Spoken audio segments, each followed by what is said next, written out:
Nii, pärast kiiret kõhutäidet siis alustame uuesti ja järgmine kõneleja on Triin van Doorslaer ja väga provokatiivse pealkirjaga. Et kuidas see sul oligi, mis on masintõlkealasel kirjaoskusel tõlkimisega ja jah, nendele, kes on asjas sees, võib-olla tundub, et selge ju, et on pistmist, aga kui me olime praegu seal lõunasöögilauas, siis tuli üks inimene ja küsis, et mis see mittetõlkija üldse on ja midagi sellist, et kõigile see ei ole ühtemoodi arusaadav, kuidas nüüd tõlkijad, mittetõlkijad ja masinad omavahel suhestuvad. Aga sõna on Triinul. Jaa, aitäh. Enne kui ma oma väga huvitava ettekande juurde lähen, ma ikkagi tuletan veel kõigile meelde, et ärge siis minge ära kohe pärast, kui me oleme siin lõpetanud, sest meil on veel süüa ja torti ja vahuveini. Nii et lõpetame ikkagi suure sellise mõnusa koosviibimisega veel selle toreda ürituse. Kui me Ritaga seda üritust korraldama hakkasime, siis minu soov oli tuua kokku tehnoloogia, praktikud ja siis see inimene siin ülikoolis, kes ajab mingit asja, millest praktikud mõnikord aru ei saa, et mis see tõlketeadus või mis see kõik siin on. Ja lõpuks siis kiirest tordil ma olen nii rõõmus, aga professor Jaan Aru räägib kogu sellest asjast siis neuroteaduse pilgu läbi. Nii et selles mõttes idee oli tuua kokku erinevaid vaatepunkte kogu sellele tehnoloogilisele revolutsioonile, mis meil siin praegu toimub. Ma tahan hästi tänada eelnevaid ettekandjaid ja eriti Marget, kes tõi siin juba nii palju huvitavat ja vajalikke punkte välja, mis loodetavasti haakuvad siis ka selle minu jutuga. Kui ma seda ettekannet, juba unustasin ära, et pulti tuleb kasutada. Kui ma seda ettekannet koostama hakkasin, siis mul oli lihtsalt nii palju mõtteid peas ja loomulikult nad siia täna kõik ära ei mahu ja loodan, et ma suudan mingit nii-öelda seda mõtet säilitada lõpuni välja, aga juhtusin hiljuti lugema siis sellist Ingmar Bergmani ta on kunagi öelnud niimoodi kontekstis enam-vähem, et inimene ei kaota kunagi huvi kaasinimese vastu. Ja selle kaudu säilib ka lootus kunsti püsimisele, et paneme selle kunsti võrdusmärgiks siin ka nii-öelda tõlke püsimisele ja tõlke, mis see tõlge on või mis see on, seda me ei tea, sest et definitsioon on nii palju, et see on see teaduse teema, et me muudkui defineerime ja arutleme ja see on tegelikult väga vajalik. Et kogu see teine mõte oli see, et tehnoloogia on ju tehtud inimesele, et me vahepeal unustame selle võib-olla ära. Aga mulle meeldis see, et siin eelnevatest ettekannetest tuli ikkagi väga selgelt välja, et ei ole ära unustatud seda. Ja see toob rõõmu. Ja kolmas selline mõte, millega me vist kõik käime ringi, eriti inimesed, kes armastavad väga eesti keelt või üldse keelt. Millal saab progressist regress, et sellised mõtted käisid mul peast läbi, kui ma seda koostama hakkasin, aga lähtealus selles mõttes on siiski see tõlketeadus. Ja miks sellest minu arvates ikkagi ka on vaja edasi kuidagi rääkida, nii raske kui see ka ei ole, sest selge on see, et praktikute ja tõlketeadlaste vahel ei ole alati sümbioosi, et praktikud ikkagi sageli küsivad, et miks te meile ei anna neid juhiseid, et kuidas me tõlkima peaksime. Aga ma siis ütlen selle peale, et ega kirjandusteadlased ju ka kirjanikele ei anna juhised, kuidas kirjanik ühte raamatut peab kirjutama. Et võib-olla selline paralleel siia. Et see teadus on ikkagi selline mõtestamine, küsimuste esitamine, hüpoteeside püstitamine ja eks siis jällegi selle arutelu käigus me jõuame millegi uueni või saame mingit kinnitust millelegi ja nagu siin Margegi oma ettekandest tõi välja, et teadlased näevad ju väga palju vaeva ka sellega, et seda tehnoloogiat paremaks teha, et teadlasi seal vahel ei oleks, siis võib-olla jookseks lõpuks kõik kinni jälle ja teadlased on juba meid siia toonud, kus me oleme, nii et selles mõttes see koostöö on ikkagi ju vajalik. Näed, ma ei saa, ma olen nii harjunud vajutama sealt. Kontseptsioon, tõlkimine, tõlketeadus, et need on tegelikult 3 erinevat asja kuni võtta, eks ju. Et tõlkimine on see protsess, nüüd teeb seda sageli masin, aga muidu enamasti vanasti tegi inimene, nüüd on masin koostöös inimesega ja nii edasi, siis on meil tõlge ehk siis see toode, see, mis valmis on saanud, see tekst ja siis on tõlketeadus. Et nad ei pea tingimata olema üks ja sama asi, aga nad on üksteisega loomulikult seotud. Et täna ma tõlkest ei räägi, ma sellest tootest, sellest tekstist ma ei räägi. Ma räägin tõlkimisest natukene ja tõlketeadusest ja proovin jõuda selle masintõlkealase kirjaoskuseni siit kuidagi moodi loodetavasti. Mul ei ole väga interaktiivsed slaidid, aga ühe pildi ma ikkagi panin, et see on selline armas pilt siis tõlkijate nii-öelda kaitsepühakust, püha Hieronymusest, et ta siis siit vaatab nüüd meie peale ja ütleb, et mida te seal räägite.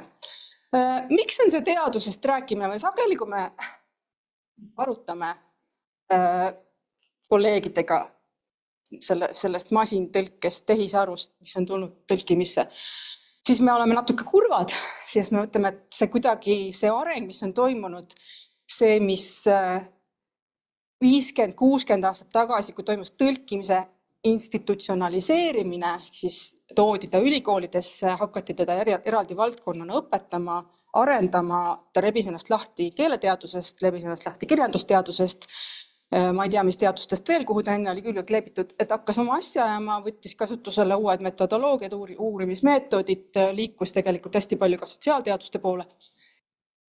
Aga ka need väga sisukad, olulised arutelud sellest, kuidas siis see traditsiooniline lähenemisviis. Näete, ma tean küll, et lähenemine ei ole hea, peaks olema lähenemisviis. Sõnaline versus vaba tõlge, kuidas see protsess toimus ja see arutelude nii-öelda laiemaks muutumine ja kuidas toodi siis sisse ka tõlkija isikuna, et hakati ka tõlkijat uurima, et ei olnud lihtsalt enam tekstid ei valmi ju iseenesest. Et see kuidagi on nüüd, me jõudsime hästi kaugele, tohutult kaugele jõudsime kogu selle asjaga. Tõlketeadus valdkonnana on meeletult elav, nii palju toimub. Nüüd tuleb just Liitsist tuleb konverents, seal on üle 500 esineja, ma ei tea, mitu paralleelsessiooni. Üle 1000 abstrakti teesid esitati. Et see, mis seal toimub, on meeletult suur maht, aga kõik räägivad ainult masintõlkest. Et mitte kõik teadlased, vaid kõik, kes ei ole väga kursis, räägivad ainult masintõlkest. Ja teadlased siis nad sörgivad sabasega, me sörgime ikka natuke tavas, vaatame, mis toimub ja siis hakkame vaatama, et nüüd võiks seda uurida. Ja nüüd ka see kuidagi see nihkub jälle tagasi sellele masinlikule tekstidega tegelemisele ainult. Et sellepärast ma tahan ikkagi seda tõlkija uurimust rõhutada. Ja tõlkija teadus kui selline on siis, kujutate ise ette, see psühholoogial nii-öelda tugine. Et on olemas tõlkepsühholoogia. Kõige levinum sellest on kognitiivne tõlketeadus, ehk et siis kuidas siis tõlkijad kognitiivselt mingite tekstidega tegelevad või oma tööd teevad, kuidas nad saavad üle oma ebakindlusest, lahendavad probleeme, kuidas nad suhestuvad maailmaga, kuidas nad seda kasutavad siis tõlkimisel ja nii edasi. Aga samas uuritakse ka näiteks isiksust, tõlkija isiksust, motivatsioone, näiteks võimekus uskumisi. Siin on päris palju huvitavaid teemasid. Need ei ole ju tegelikult kuhugi kadunud, kui nii võtta, sest me kuulsime nüüd just ka, et tegelikult see inimene ei ole kuskile kadunud, sest tema ilmselt muutub. Ja see kognitiivne tõlketeadus on selline, mis sobib minu meelest väga hästi ka siia sellesse masintõlke temaatikasse, et me pärast jõuame selleni ka, et kuidas tegelikult siin ka see kognitiivne koormus tõlkija profiili muutumisel on ka muutunud, et seda tegelikult peaks just edasi uurima kogu aeg. Nii et tõlkija teadus oli niisugune uus asi, tuli ja nüüd tegelikult kõik vaatavad ringi, et kas me nüüd enam tõlkijat ei peakski uurima, et mis me sellega peale hakkame, et nüüd just kui masin teeb kogu aeg kõik. Sellega seoses näiteks ka selline väga keeruline teema nagu tõlkija agentsus. Ehk siis, kas tõlkijal on, meil on hästi palju on seda arutelud, kas tõlkija tohib midagi otsustada tõlkides. Et ei, et ta peab sellest tekstis kinni olema. Tegelikult sellest on ammu kaugemale liigutud. Tõlkijal on oma agentsus olemas, ehk agentsus sellisena muidugi ka keeruline kontseptsioon ja seda võib defineerida erinevalt, aga ma arvan, et see tõlkija, kes päriselt kuidagi on endale teadvustanud, mida ta teeb, mida temalt oodatakse ja kuhu ta jõuda soovib oma tööga, ta on siiski üsna autonoomne inimene, väga hästi enda jaoks asjad läbi mõelnud ja tal on agentsus. Et see agentsus ei välista seda, et ta on tekstitruu või ei ole tekstitruu. Agentsus on ikkagi see, et sa tead, mida sa teed, sa oled professionaal, eks ole. Seda ei saa ära võtta või saab, aga siis tegelikult võib-olla ongi selline olukord, et pole väga vahet, kas tõlgib inimene või masin või kas inimene vaatab seda masinatõlget või ei vaata. Nii et see agentsus või see arusaam, et ma teen midagi ikkagi oma peaga, oma mõtetega, oma siis selle taustaga, valdkonnateadmistega, mis iganes, et see ju on endiselt relevantne, see ei ole kuskile kadunud. Samamoodi need pädevused. Ma usun, et te nõustute sellega, et tõlkimine on kognitiivne tegevus, on ju? Et see ei ole selles mõttes meile võõras. Et tõlkija, kui tõlkimine on lahenduste otsimine, eesmärkide püstitamine, probleemide lahendamine, see on kogu aeg olnud. Siin on muidugi ka inimesi, kes ei ole tõlkijad. Selles mõttes meie seminar on ju suunatud mitte tõlkijale. Keegi ütles, et kes see mitte tõlkija on? See on inimene, kes ei tõlgi professionaalselt. Et kui me räägime mitte tõlkijast, kes on siia kutsutud just sellepärast, et see masintõlge on toonud inimesteni selle võimaluse teha sarnaseid tegevusi selle masina ja tehisaru. Kui ma masinast räägin, siis ma räägin kogu sellest kontseptsioonist, eks mitte ainult neuromasintõlkest vaid lihtsalt kogu, nagu Marge meile siin nii ilusti ära tõi need asjad, see on kogu komplekt, eks. Et see mitte tõlkija inimene, ma ei tea, tudeng näiteks, eks tal on nii head võimalused tänapäeval teha sarnaseid tegevusi, mida teeb professionaalne tõlkija. Ta paneb seal teksti sinna masinasse ja ta saab sealt midagi kätte. Aga selleni ma veel jõuan, see masintõlke alane kirjaoskus, mida mulle tundub, et on väga vaja promoma hakata ja tutvustama hakata ja rääkima sellest hakata. Aga räägime korraks sellest tõlkijast, sellest inimesest, kes kunagi tekkis äkki nende tekstide vahele. Ja ta on seal tegelikult endiselt olemas, eks, et räägime sellest korraks veel. Et hästi suur roll ebakindluse ületamine, see pole ka mitte kuskile kadunud, sa ikkagi tõlkijana, nagu Marge jällegi rääkis, mulle hästi meeldib, et Marge ütles mulle selle raamistiku nii ilusti ette. Ta peab ju mingisuguseid asju, kui ta seal masina või tehisaru tekstis, ta peab kuidagi ületama mingisugust ebakindlused seda teksti toimetades, lugedes, sellega midagi tehes, seda kliendile ette valmistades. Seal on hästi palju aspekte, nii et see kognitiivsus on endiselt alles. Me oleme ikkagi kogu aeg peame oma kognitiivsete võimetega kuidagi hakkama saama. Ja üks asi nendest on tähenduse loomine ka, eks, et kui me ju ei tea tegelikult, me ei tea seda, kas masin üldse loob mingit tähendust. Masin, võib-olla ta loob, ega me ei tea seda, see ongi see asi, et me ei tea. Kui ta tähenduse loob, kas ta saab aru, kellele see tekst läheb, nende promptide või nende abil on võimalik suunata, eks ju, päris palju saab juba teha. Aga ikkagi see inimene, kes seal vahel on, et see tähenduse loomine ise enda jaoks, selle jaoks, et ta teab, kuhu see tekst läheb, see on tõlkijatel ikkagi kogu aeg meeles. Nüüd Marge mainis ka toredasti seda, et inimtõlkijad teevad ka vigu, et tegelikult mina olen siin ülikoolis proovinud kogu aeg tudengitele rääkida, et teist saavad ikkagi tõlkijad siis, kui te ise ka saate aru, mida te teete. Et see tähendus tuleb teil ikkagi kuidagi peas luua. See ei tähenda, et see tähendus, mille te loote teksti tõlkides, vastab täpselt 100% sellele tähendusele, mille see kirjutaja on pannud sinna teksti, sest et lõpuni me ei saa mitte kunagi teada, mida see kirjutaja mõtles. Aga mingisuguste konteksti kaudu, mingite oma teadmiste kaudu, mingisuguste sotsiaalsete ühiste arusaamade kaudu me võib-olla loome sarnase tähenduse seal tõlkest. Aga need on kõik hästi keerulised teemad ja nendega ma teid praegu ei vaeva, sest et ega nendel lõppu ei ole. Aga jällegi, et see on samamoodi. Inimene on seal vahel, tal on need kognitiivsed oskused mingisugust tähendust luua. Ta teadvustab endale, et ta tõlkides peab tähendust looma, sest muidu läheb nagu asi kehvaks. hästi tihti on ju niisugune olukord, kus ma ütlen, et ma olen nüüd valge tõlkija ja ma hakkan nüüd tõlkima seda tuumafüüsika alast teksti. Aga ma ei saa ju mitte midagi aru sellest, sest ma ei tea tuumafüüsikast mitte midagi. Ja siis ma arvan, et ma suudan selle teksti korrektselt ära tõlkida, aga tegelikult ma ei suuda. Et ma võib-olla saan kuidagi moodi ime läbi hakkama, isegi võib-olla leian üles õiged terminid, kui hästi läheb. Aga tähendust ma sellele tekstile luua ei suuda. Ja nüüd on küsimus, et mis see masin teeb, et me ju ei tea, eks.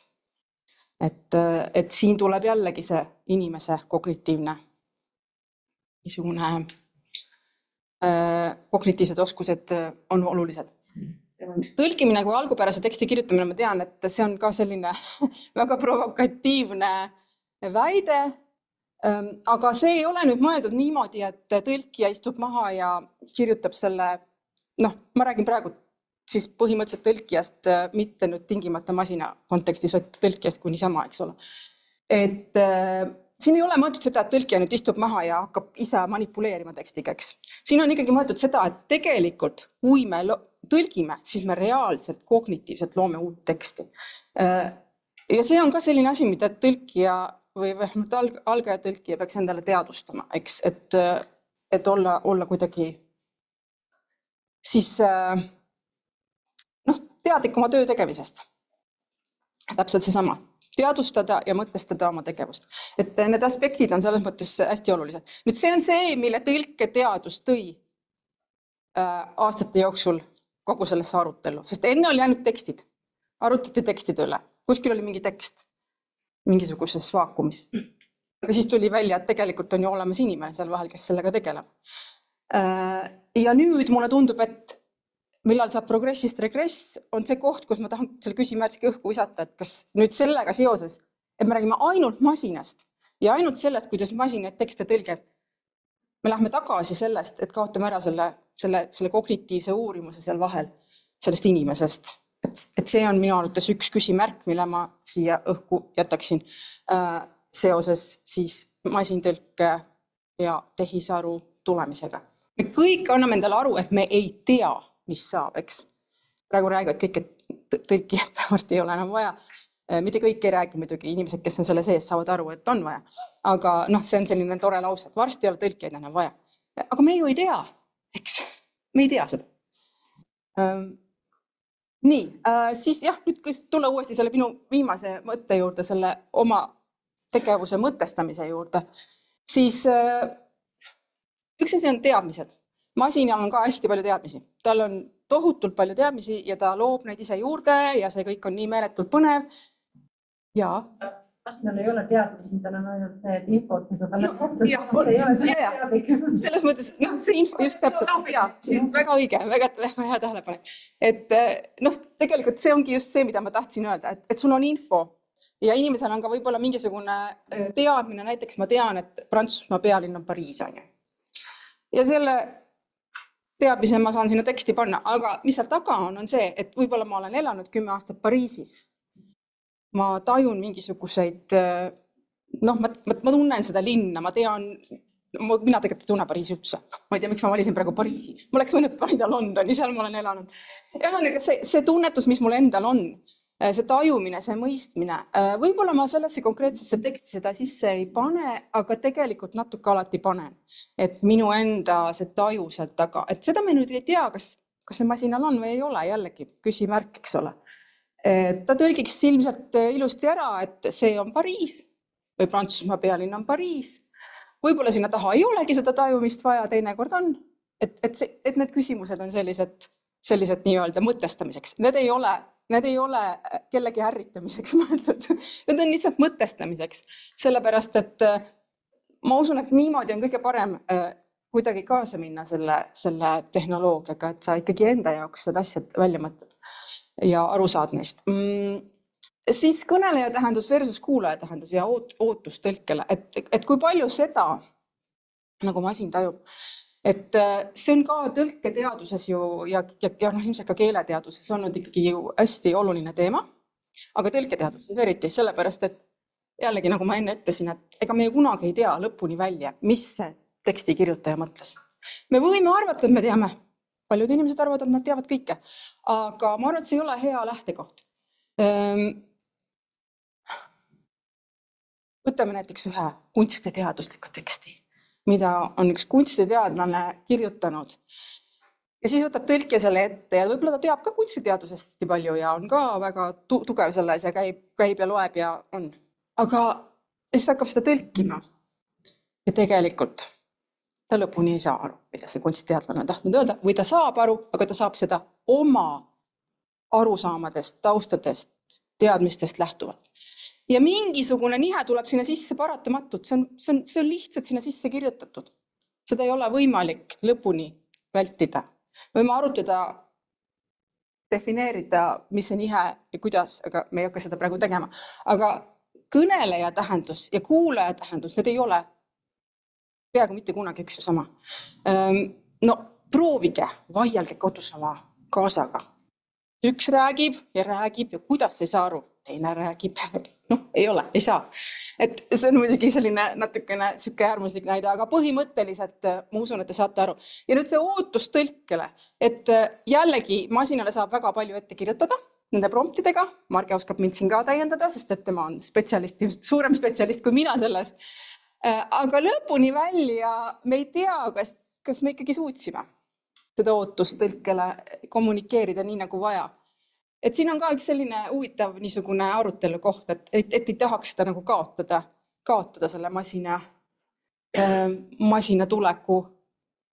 tulekuga, et tahaks ikka arutada selle üle edasi, et mis see kuulaja tähendus ja kõneleja tähendus on. Kujundlik mõtlemine, kultuuriline kontekst, nii nüüd juba läks järgmine slaid. Need on nagu nii, eks, metafoorilisus. Siin enne käis läbi selline, see oli vist esimeses ettekandes, et ta üldse ei saa aru, mis metafoor on. Kindlasti on juba selliseid programme, mis saavad, eks ju. Et see ongi täpselt see, et kuhu maani me sellega välja läheme. Kui palju juba ta tajub seda kõike. Nii et selles mõttes need asjad on kõik sellised, mida peaks edasi uurima, arutama, vaatama, katsetama. Et hästi tihti on see arutelu nagu selline, et mul läks mõte ära. Vabandust. Okei, lähme järgmise slaidi juurde siis. Nüüd on siis see tehnologiseerumine. Näitsin selle kohutava sõna kuskilt ja mõtlesin, et ma kasutan seda siin. Kiirus. Kõik peab hästi kiiresti käima. Tõlkimine on muutunud nagu mingisuguseks võidujooksuks kogu aeg.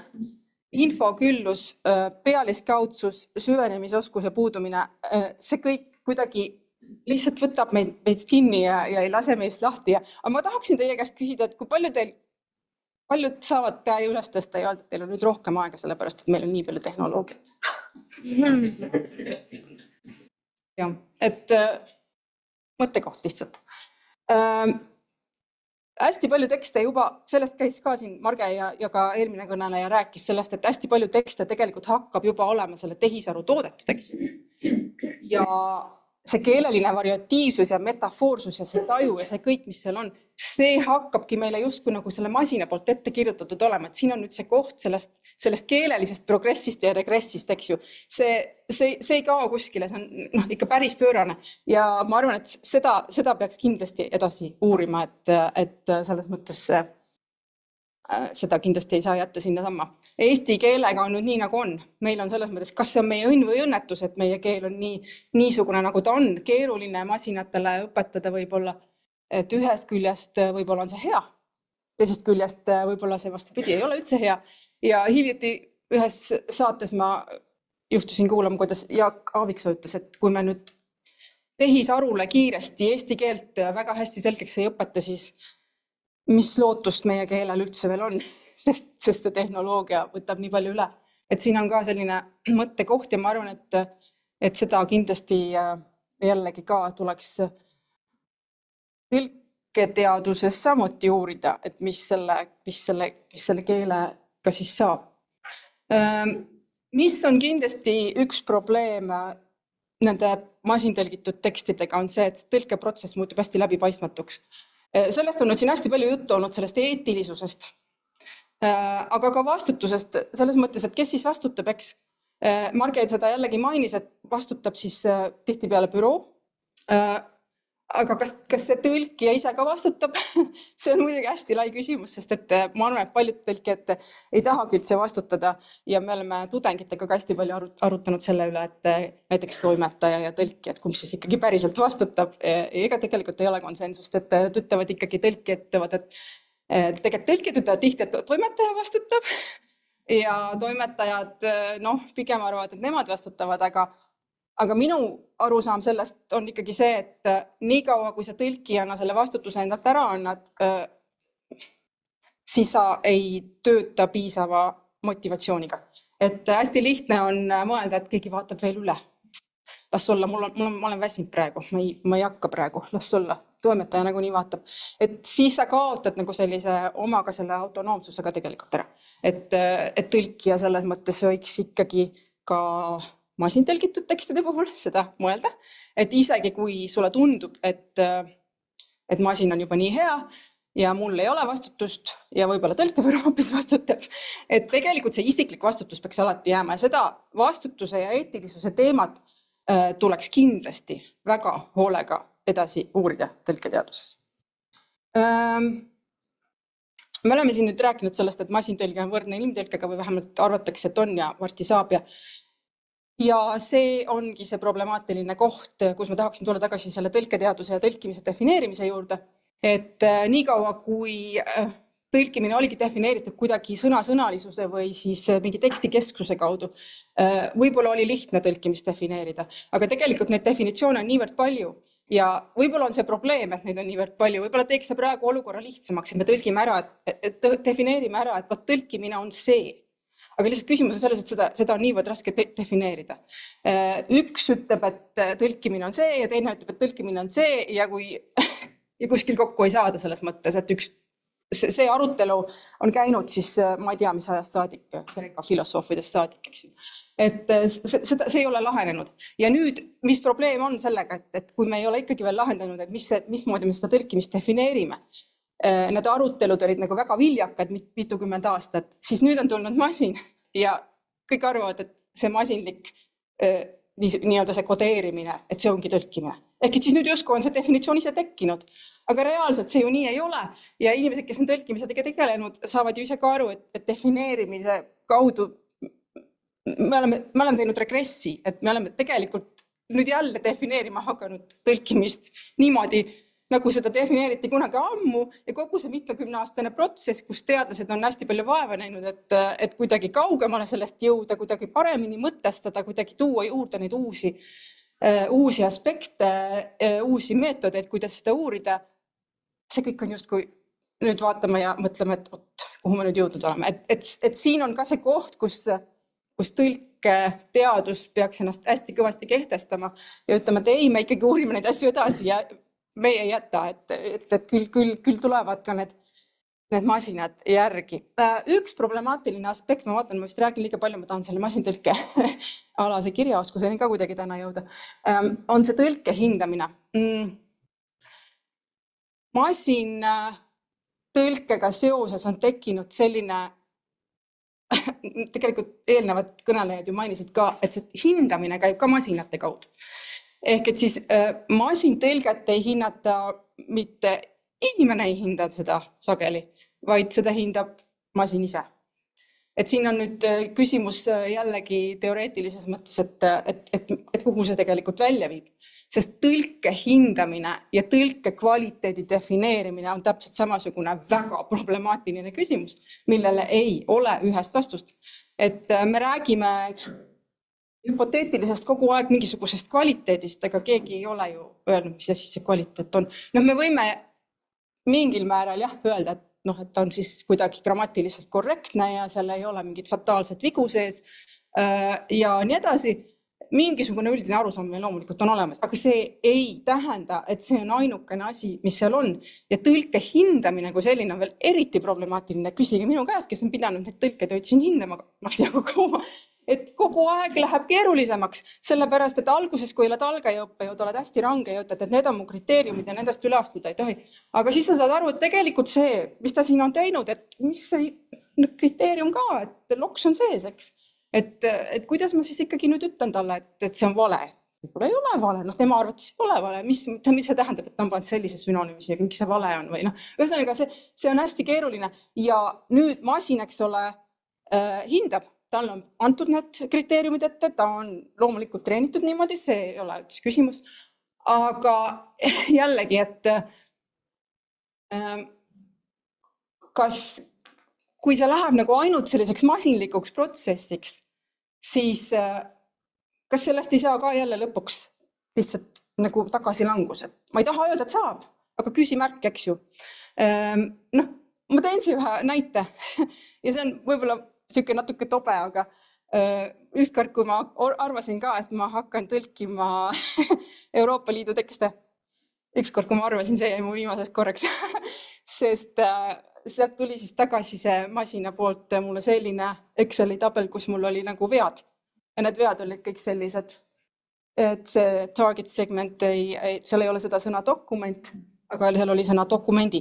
Ja siis ta kohe võttis selle nagu veaks ja kõik need käänded, mis eesti keeles on, need olid kõik veaks pandud, mis ei olnud selles mõttes probleem. Aga siis ma pidin vastama kõikidele nendele. Ja see oli meeletu vaev. Ja ma sain aru, et mina ei taha teha seda. Noh, ja siis ma rohkem ei teinud ka, et ma olen siuke mugav inimene. Või on see siis vastupidi jällegi, et ma valisin. Aga ühesõnaga, see on lihtsalt üks näide ja see ei pruugi olla nüüd, aga lihtsalt, et teil on üks näide. Nii, ja siis veel sellest asjast. Ühesõnaga, seda juba Marge ütles ka, tõlkija ilmselt ei kao veel nii pea kuhugi, kuigi me ei tea. Aga tõlkija profiil kindlasti muutub. Tõlkija pädevused muutuvad ja tõlkija tööprotsess muutub. Ja nüüd on lihtsalt küsimus, et siin on üks uurimus tehtud, kes väidavad siis, et see kognitiivne koormus nagunii muutub, eks ju. Võib vähendada tõlkija loovust. Mina loovuse praegu sellel teemal ei võtta, sest mul puuduvad andmed selle kohta. Ja meil on spetsialist siin olemas, kes sellest võib-olla midagi mainib pärast. Ta võib vähendada teatud protsesside tõhusust. Noh, selles mõttes, et protsessid muutuvad, eks ju, et mingid protsessid on kindlasti tõhusamad, mingid protsessid on kiiremad, mingid asjad lähevad ladusamalt, aga siis võib-olla mingid asjad jällegi ei lähe. Ja noh, nagu ma enne mainisin, et kas see kiiruse teema, kas see on ka üheselt mõistetav, et kui meil on kiirus, aga kas see lõpuks ei tähenda seda, et tegelikult me ei jõua üldse mitte midagi. Ja teine asi siis see, et noh, see on sellest uurimusest, et tõlkija võib muutuda lihtsalt sellest samaks tõlke hindajaks. Ilmselt natuke muutubki, aga noh, selleks hindamiseks on ju ka vaja mingisuguseid taustateadmisi, et see ei ole ka päris niisama lihtne. Põhimõtteliselt, tulles siis tagasi korraks selle juurde, et miks on see endiselt oluline, et täpselt see tõlkija kui selline professionaal, kuigi ta profiil muutub, siis tegelikult ikkagi on tal vajalik oma töö tegemiseks, kas või selleks tõlke hindamiseks või järeltoimetamiseks, seda sama professionaalset mõtestamist, oma tööst arusaamist sellest, mida ta selle tehnoloogiaga teha saab. Kõik see, mida Marge meile tegelikult rääkis, seda kõike peab ta teadma, seda kõike tuleb talle kuidagimoodi rääkida ja seletada talle, et tegelikult on jube hea lihtsalt istuda natukene ise tõlkida ka ja vaadata, mis välja tuleb. Et kui sa oled natukene ise tõlkinud ilma masinata, siis sa hakkad ka seda masina teksti nägema hoopis teise pilguga ja leiad sealt üles asju, mida sa muidu ei leiaks. Taustateadmised kindlasti, eks ole, et see sama tuumafüüsika, et kui sa hakkad seda tuumafüüsika alast teksti seal toimetama, siis tegelikult jube hea on teada ka sellest tuumafüüsikast midagi. Oskus siis tegeleda ebakindlusega, oskus lahendada neid probleeme ja need asjad, kõik see, mis ma mainisin, palju mul veel aega on läbi, jah? Ma käin nüüd hästi kiiresti läbi sellest kirjaoskuse osast, mis tegelikult on nüüd mõeldud mittetõlkijatele. Ja ta on tegelikult nüüd seotud selle olukorraga, et meil on nüüd pea igaühel võimalik teha selliseid tõlkijaga sarnaseid tegevusi, et mõned siis lihtsalt niisama lasevad tekste läbi, et saada midagi aru, aga mõned siis kasutavad seda oma töös või oma õppetöös või mis iganes. Ja et see on osake digikirjaoskusest, aga keegi sellest tegelikult väga rääkinud ei ole. Ja sellepärast ongi vaja üha rohkem tuua ka seda digikirjaoskuse raames, seda masintõlkealase kirjaoskuse oskusi nii-öelda avalikkuseni. Seda ei ole siiamaani üldse tehtud, aga seda on vaja, sellepärast et need fataalseid vigu siin on jällegi mainitud õiguslikke probleeme, eetilisi probleeme ja nii edasi, neid siis hakkab tulema ja ega keegi meist ei taha olla siis ühel hetkel mingisuguses kohutavas probleemis, kui seal on kasutatud teksti, kus on näiteks mingisugune väga fataalne viga sees. Nii, ühesõnaga, kõik see mahu teema, et kuidagi anda sellele mingisugune tähendus, see info, mis me kogu aeg saame, see info külvus, et me pidevalt seda, ega sellega saagi hakkama alati. Aga et kuidagi ikkagi saada aru, et miks ma seda masintõlgitud teksti üldse vajan. Et kui sa mitte tõlkijana midagi seal teed, eks ju, et siis sa võiksid endale ka välja mõtlema, et miks ma seda vajan. Ja kuidas ma siis seda infot haldan. Nii, no lähme sellest siis praegu üle. Väga huvitavad uurimused on. Lihtsalt ütlen, et meie nüüd alustasime selle masintõlkealase kirjaoskuse edendamise projektiga ja kavatseme sellest rääkida rohkem. Et oleks eestlastel ka võimalik siis seda masintõlget kuidagi kasutada niimoodi, et sellest ka päriselt ikkagi mingit abi oleks. Ja need tasandid, üks selline, panen kohe ette ka slaidi, kus need on lahti räägitud. Need tasandid või masintõlkealase kirjaoskuse tasandid on tegelikult täpselt need samad, mida ma just enne rääkisin, mida tõlkija tegelikult vajab. Et tal on vaja aru saada, kuidas need masintõlke või tehisarusüsteemid töötavad mingil määral, kõik lõpuni me ei saa nagu näha. Et tal oleks mingisugused keelelised teadmised, eks ju, siis vähemalt eestikeelelised, eks ju, me eesti keel tõlgime. Et ta oleks saaks ka sellest aru, millised on võib-olla need eetilised probleemid, vastutuse probleemid, mis see masintõlge seal ühiskonnas, mis roll tal seal on, milline on ka inimtõlkijate roll, et ta kuidagi selle mingisugusesse konteksti paneks. Ja kindlasti ka see kognitiivne koormus masintõlke kasutamisel, et ka nendel, kes ei ole päriselt tõlkijad, et ka nendel on ju kognitiivne koormus, ta peab sellega kuidagi hakkama saama, ta peab kuidagi saama aru, kuidas ta need andmeid, mis ta või oma teadmisi, mis tal on, kuidas ta nendega suhestub ja kuidas ta seda masintõlgitud teksti vaadates kasutab, eks ole, et see teadvustamine hästi oluline. Ja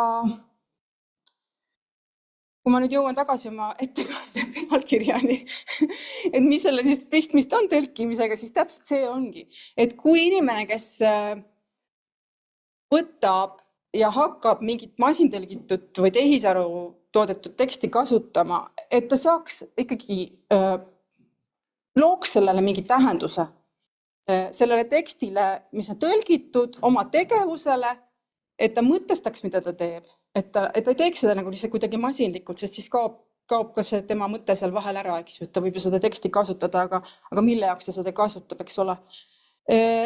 Ja kõik need punktid, mida ma juba mitu korda olen ette lugenud, et ta oskaks ka lahendada probleeme, et ta saaks aru, et seal on probleemid, sest et ega muidu, kui sa aru ei saa, et on probleem, siis seda lahendada ka ei saa tegelikult väga hästi. Et see masintõlkealane kirjaoskus peaks inimestele siis teadvustama seda, et probleemid on ka masintõlgitud tekstis, aga millised need probleemid on ja kuidas neid lahendada ja millised teadmised selleks vaja on ja nii edasi. Et siin on jällegi see tõlketeaduse roll hästi oluline. Ja ikkagi tuua välja see, et sa väga hästi ei tasu hakata mingi tekstiga tegelema, kus sa üldse mitte midagi sellest taustast ei tea. Et näiteks, kui sa oled bioloogia üliõpilane on ju, ja kasutad oma seal teadustöös neid mingisuguseid tõlgite, neid mingisuguseid bioloogiaalaseid teadustekste, siis võiksid ikkagi tegelikult aru saama, kuidas eesti keeles mingisugused bioloogia terminid on, sellepärast, et muidu sa lihtsalt lased sealt need masina välja mõeldud asjad läbi ja siis on natuke pahasti, et siis see töö ka ei lähe ka hästi, ma arvan, seal kaitsmisel ja nii. Et selliseid asju, millele inimesed tegelikult üldse ei mõtle, kui nad kasutavad mitte tõlkijad, siis kasutavad seda. Ja mida siis edasi võiks mõelda ja uurida on kindlasti need samad teemad, eetika ja vastutus kindlasti, mida meie peaksime edasi uurima, aga esimese asjana kaardistada siis üldse need ootused, mida masintõlkealasele kirjaoskusele mitte tõlkijad, aga ka võib-olla tõlkijad, millised need on, siis kindlasti uurida seda kognitiivset koormust, meil on tänapäeval juba nii palju häid meetodeid, kuidas seda uurida, tähelepanu koondamist masintõlke kasutamisel, probleemide lahendamist, kas neid märgatakse, näiteks see teksti näiline sujuvus, need hallutsinatsioonid, kõik need asjad, et see vajab lihtsalt teadvustamist, et kui sa ei teadvusta, siis sa ei leia neid sealt ülesse. Ja kuna ma nüüd olen rääkinud väga palju ja mu aeg on läbi, siis ma loodan, et ma lihtsalt tekitasin teie peades hästi palju mõtteid sellel teemal, sest et minul ei ole ühtegi lahendust teile praegu pakkuda. Välja arvatud seda, et mõtleme kaasa ise ja ärme kaota seda oma agentsust siin, sest et see on tohutult oluline, et kõik, kes on professionaalsed tõlkijad, tegelikult teavad seda, nendel ei ole mul vaja seda rääkida, aga tudengitele, kes siia tulevad, on küll vaja rääkida ja mitte tõlkijale on ka vaja seda infot kuidagi viia ja mida siis me saame teha, ongi see, et me istume ja uurime ja teeme mingid uurimustöid siin ja ikkagi seda tõlketeadust vaatame ka inimese aspektist, mitte ainult masina aspektist. See oli minu sõnum täna. Ma tänan teid.